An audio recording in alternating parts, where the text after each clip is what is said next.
Hi guys, welcome back to the channel. Let's start with a new chapter of your class 12th information practices.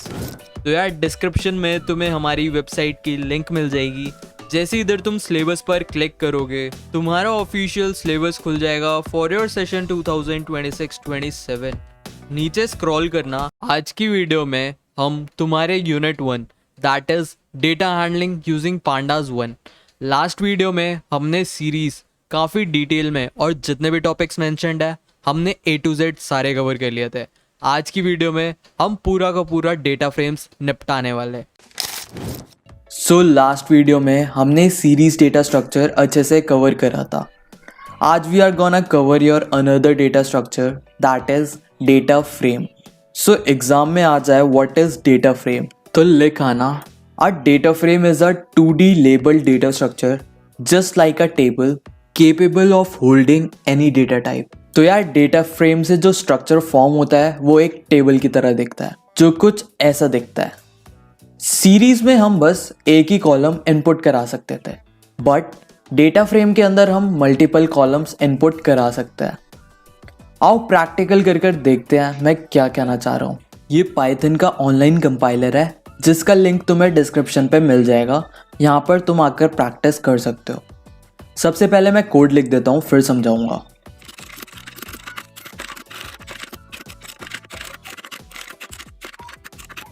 इसका syntax series के जैसा ही होता है. सबसे पहले हम पांडास इंपोर्ट कर देंगे और उसका नाम दे देंगे PD. फिर इस PD की हेल्प से हम एक डेटा फ्रेम फॉर्म करेंगे. याद रखना इसमें DB कैपिटल होगा और FB कैपिटल होगा.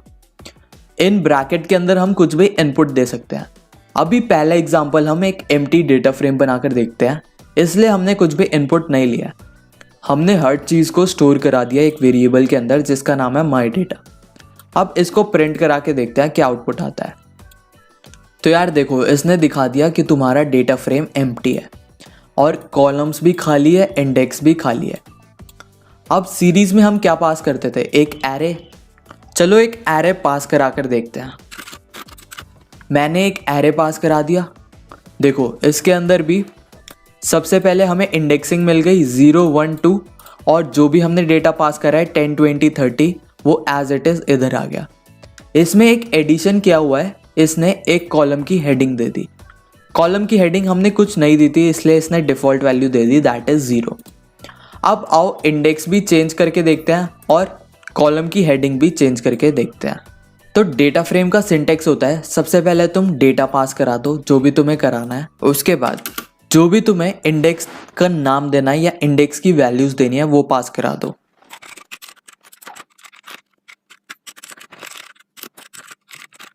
ठीक है हमने इसे बोल दिया इंडेक्स का नाम दे दो that is first second third. अब रन करा के देखें. देखो सबसे पहले यहाँ 0 1 2 आ रहा था बट अब इधर क्या आ रहा है फर्स्ट सेकेंड थर्ड. यार इसे मैं थोड़ा सही कर दूँ. सेकेंड में S कैपिटल हो गया. तो यार देखो हमने इंडेक्स का नाम चेंज कर दिया फर्स्ट सेकेंड थर्ड. और तुम्हें ऐसी कॉलम का नाम भी देना है तो इधर कॉमा डाल के लिख दो कॉलम्स. फिर इक्वल टू डाल के स्क्वायर ब्रैकेट के अंदर जो भी तुम्हें नाम देना है. लेट्स से मुझे नाम देना है 10 टेबल. इसे मैं रन करूं देखो क्या आउटपुट आता है. देखो सबसे पहले इधर आ रहा था 0 अब इधर क्या लिखा रहा है 10 टेबल. ऐसे ही हम इसके अंदर कितनी भी डेटा डाल सकते हैं और कितने भी कॉलम के नाम डाल सकते हैं. इसे मैं ऐसे लिख देता हूं जो तुम्हें ज़्यादा अच्छे से समझ आएगा. तो यार एक तुम्हारे टेक्स्ट बुक का एग्जाम्पल करके देखते हैं. इसने सबसे पहले नमपाई की हेल्प से एरे बनाया है. अगर तुम्हें नमपाई नहीं पता तो आई बटन में वीडियो आ रही होगी. 11th का टॉपिक है जाकर देख लेना. ये बस हेल्प करता एरे से डील करने के लिए. इससे हम 2-3 एरे बनाकर एक टेबल बनाकर देखेंगे डेटा फ्रेम के अंदर. पहले मैं कोड लिख देता हूँ.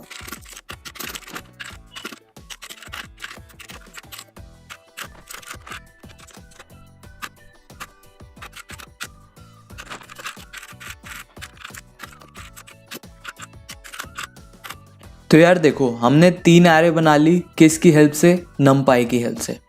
अब क्योंकि हमें डेटा फ्रेम यूज़ करना है तो पांडास भी इंपोर्ट करना पड़ेगा. जितने भी इंपोर्टिंग वाले काम है तुम टॉप पे लिख दिया करो.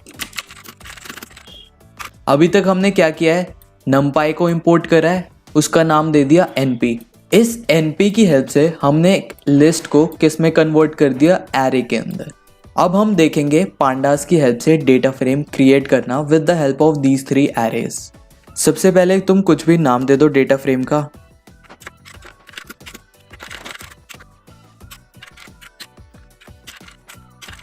हमने तीनों एरे पास करा दिए। सबसे पहले इंडेक्स पास कराते हैं। मान लो हमें इंडेक्स चाहिए ABC।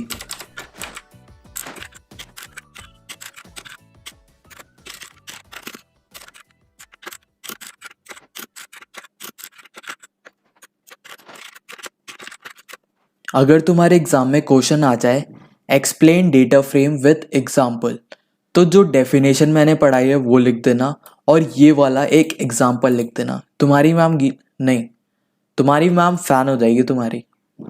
आओ इसे समझते हैं। सबसे पहले हमने numpy इंपोर्ट करा है।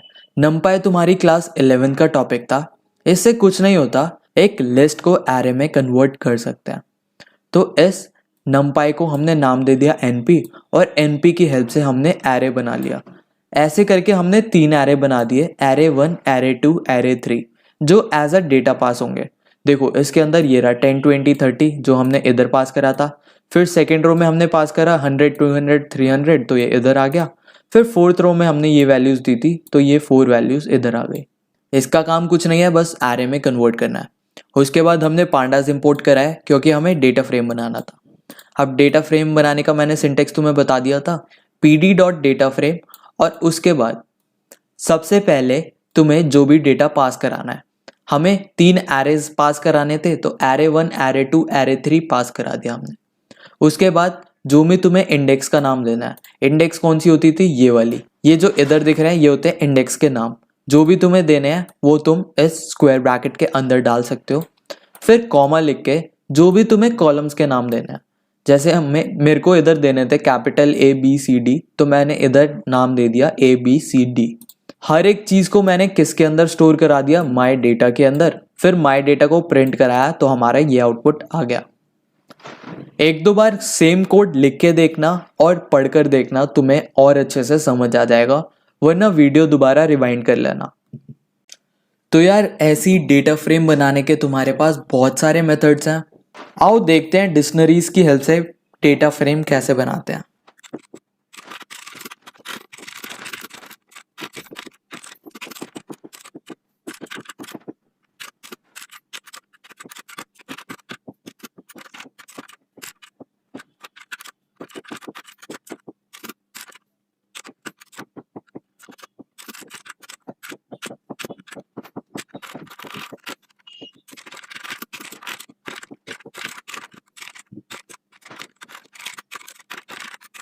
हमने सबसे पहले पांडास इंपोर्ट करा दिया। हमारे पास फिर 2 डिक्शनरी है। डिक्शनरी क्या होती है, इसमें हम की वैल्यूज में डेटा स्टोर कराते हैं। डिक्शनरी तुम्हें नहीं पता, वेरी गुड, 11th का टॉपिक है, आई बटन में वीडियो आ रही होगी, जाके देख लेना। तो इसके अंदर हमारे पास एक डिक्शनरी ये गिवन है, दूसरी डिक्शनरी ये गिवन है। तो अभी हम देख रहे हैं डिक्शनरी से डेटा फ्रेम कैसे बनाते हैं। सिंपली जो A और B है, जो की है, वो तुम्हारे कॉलम बन जाते हैं। जैसे इधर A की वैल्यू 10 है तो इधर A की वैल्यू 10 आ गई। फिर B की वैल्यू 20 है तो इधर B की वैल्यू 20 आ गई। इधर क्योंकि C कॉलम कुछ भी वैल्यू नहीं है तो इधर NA नॉट एप्लीकेबल आ गया। उसके बाद ABC दोबारा हमने कुछ वैल्यूज दे दी, वो वैल्यूज इधर आ गई। हमने इधर कोई भी इंडेक्स नहीं दिया तो डिफॉल्ट इंडेक्स क्या होता है, 0 और 1। और इधर हमने कॉलम के नाम भी नहीं दिए, बट क्योंकि ये डिक्शनरी है तो इसके अंदर कीज क्या बन जाती है, हमारी कॉलम्स। ठीक है, तो ये एक और एग्जांपल है कि हम डेटा फ्रेम कैसे क्रिएट कर सकते हैं with the help of dictionary. मैंने तुम्हें 2-4 मेथड बता दिए कि डेटा फ्रेम कैसे बनते हैं, और बहुत सारे मेथड्स गिवन है तुम्हारी बुक में, जाके रीड कर लेना। जो भी समझ नहीं आए कमेंट कर देना, मैं वीडियो बना दूंगा, वरना बस क्रिएशन पर ही इतनी बड़ी वीडियो बन जाएगी, फिर तुम्हें भी बहुत बोरिंग लगेगा टॉपिक। तो यार अब कुछ ऑपरेशंस गिवन है तुम्हारी टेक्स्ट बुक में। जैसे हमें एक कॉलम ऐड करनी है, तो कॉलम ऐड कैसे करेंगे। सबसे पहले वेरिएबल का नाम जिसके अंदर हमने सब कुछ स्टोर कराया है, फिर स्क्वायर ब्रैकेट डाल के कॉलम का नाम, जैसे हमें अभी कॉलम चाहिए ई। फिर उस कॉलम के अंदर तुम्हें जो भी वैल्यूज चाहिए वो स्क्वायर ब्रैकेट में लिख दो। जैसे मुझे 555 वैल्यू चाहिए इधर और उसका नाम चाहिए ई। इसे मैं रन कर रहा हूँ, देखो क्या आता है आउटपुट। तो यार देखो नई कॉलम बन चुकी है ये रही, जिसके अंदर वैल्यूज आ गई 555। तो नई कॉलम ऐड करने के लिए सबसे पहले वेरिएबल लिखो जिसके अंदर तुमने सब कुछ स्टोर करा है, फिर कॉलम का नाम और जो भी तुम्हें वैल्यूज चाहिए। मान लो हमें डी में चेंजेस कराने थे, तो डी में भी तुम ऐसी चेंजेस करा सकते हो।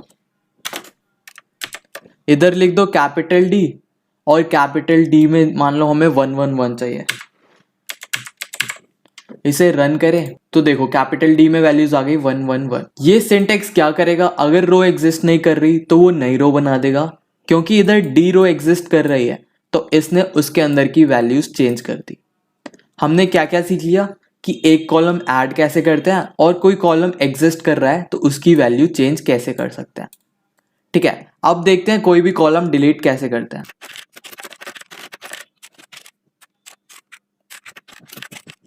हमारी डी कॉलम डिलीट हो चुकी है। डिलीट करने के लिए क्या करना है, माई डेटा जो भी तुमने वेरिएबल लिया है equals to my data dot drop. Drop से क्या होगा, जो भी तुम इसके अंदर कॉलम का नाम दोगे वो कॉलम डिलीट हो जाएगा। जैसे अभी हमने डी नाम दिया था तो डी डिलीट हो गया। इधर एक पैरामीटर हमें डालना पड़ता है, दैट इज एक्सेस 1। ये कंपल्शन है। जैसे अब हमें डी डिलीट करा दिया, मान लो सी डिलीट कराना है तो इधर सी लिख दो। इसे रन करेंगे तो देखना सी वाला कॉलम डिलीट हो जाएगा। देखो सी वाला कॉलम डिलीट हो गया। ऐसे ही तुम्हें जो भी कॉलम डिलीट करना है इधर लिख दो, वो डिलीट हो जाएगा। हमने कॉलम का एडिशन, मॉडिफिकेशन और डिलीशन देख लिया। अब देखते हैं कैसे रो ऐड करें, रो को डिलीट करें या फिर मॉडिफाई करें। ये हमारी ओरिजिनल टेबल थी। मान लो एक रो हमें ऐड करनी है स्मॉल डी वाली, तो कैसे करेंगे। अब देखो क्या होगा, एक डी वाली रो ऐड हो जाएगी। देखो 10 20 30 ये रही हमारी फर्स्ट रो, फिर 100 200 300 ये हो गई हमारी सेकेंड रो, फिर -10 से लेकर -40 तक ये हो गई थर्ड रो, और हमने फिर फोर्थ रो ऐड करी है दैट इज 1111, वो इधर ऐड हो गई। और इसका सिंटेक्स क्या होता है रो ऐड करने का, सबसे पहले वेरिएबल का नाम लिखो, फिर डॉट लिख के लिख दो LOC, फिर जो भी तुम्हें रो का नाम देना है, जैसे हमें डी देना था तो इधर रो का नाम लिख दो और जो भी तुम्हें रो ऐड करानी है वो इधर लिख दो। तो ये सारी चीज़ें हैं कुछ, तुम्हें जितनी प्रैक्टिस करोगे उतना अच्छा है, तुम्हें याद नहीं करना पड़ेगा। ये सारे सिंटेक्स तो तुम्हें रटने ही पड़ेंगे, जैसे LOC हो गया, हमने पहले भी जितने कोड देखे। कुछ चीज़ें हैं जो तुम्हें रटनी पड़ेगी, बाकी प्रैक्टिस करोगे तो ये रटने की भी ज़रूरत नहीं है। अब देखते हैं रो को डिलीट कैसे करते हैं। मान लो हमें ए वाली रो डिलीट करनी है, तो कैसे करेंगे।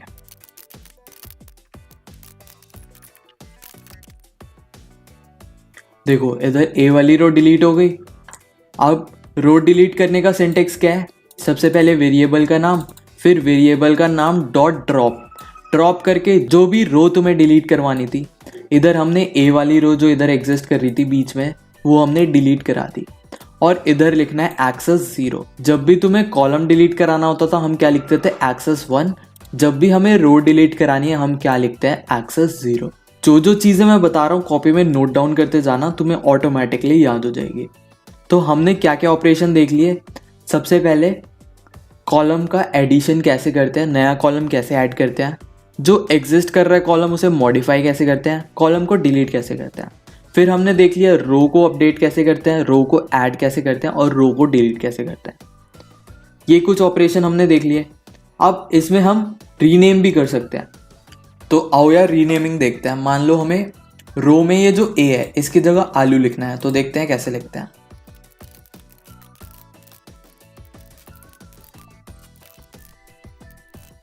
देखो ए की जगह अब क्या लिखा आ गया आलू, तो इसका सिंटेक्स क्या है वेरिएबल नेम डॉट फिर रीनेम लिख देना, फिर एक डिक्शनरी के फॉर्म में जो भी तुम्हारी ओल्ड वैल्यू है और जो भी तुम्हारी न्यू वैल्यू है वो लिख देना, फिर कॉमा लिख के एक्सेस डाल देना इंडेक्स। तो जैसे ही तुम ये सिंटेक्स रन करोगे जो भी तुम्हें नई वैल्यू चाहिए होगी वो रिप्लेस कर देगी प्रीवियस वैल्यू को। अब मान लो कॉलम को हमें नेम रीनेम करना है, जैसे इस बी को हमें लिखना है भालू, तो आओ देखो कैसे करते हैं। सेम ऐसे ही लिखना है, बस इंडेक्स की जगह एक्सेस में जो इंडेक्स लिख रहे थे हम लिख देंगे कॉलम्स। इधर हमने कैपिटल बी को बनाना है भालू। अब इसे रन करूं तो देखो कॉलम में जो कैपिटल बी होगा उसकी जगह भालू लिखा जाए। देखो बी की जगह क्या लिखा गया, भालू। तो रीनेम वाला सिंटेक्स तुम्हें पता लग गया। रीनेम लिख के फिर डिक्शनरी में ओल्ड वैल्यू और कॉलन के बाद जो भी तुम्हें नई वैल्यू चाहिए वो, फिर एक्सेस डाल के लिख देना या तुम्हें कॉलम में चेंज चाहिए या इंडेक्स में चेंज चाहिए। अब ऐसी तुम एलिमेंट्स एक्सेस भी कर सकते हो। जैसे बी रो की सारी वैल्यूज प्रिंट करानी है तो क्या करोगे, माई डेटा।